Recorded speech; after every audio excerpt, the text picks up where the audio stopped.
Well, it was scary because our teacher wasn't here and we had a sub, so she didn't know what to do. She didn't lock the classroom door. That's a Nashville, Tennessee student's account of what happened in her classroom during the Antioch High School shooting. Tonight we're hearing from Wichita Public Schools about some of the safety measures they have in place to protect students. As 12 News reporter Julia Daughtry explains, substitute teachers go through some special training. It's a story new at 5.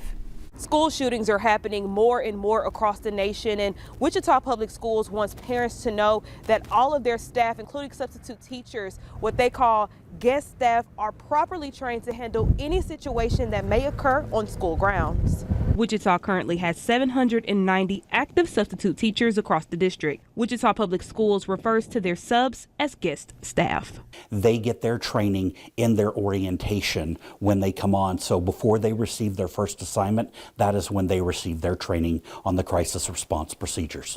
That training happens during the fall, preparing faculty for all types of situations, including possible school shootings, and it's a part of their onboard training.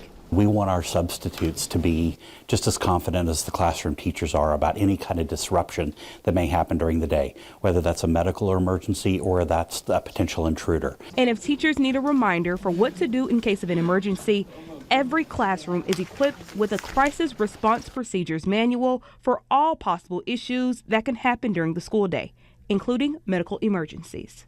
And then they have information on the front and back side. Wichita Public Schools also encourages parents and students to report any safety issues or concerns to the school district. In Wichita, Julia Daughtry, 12 News.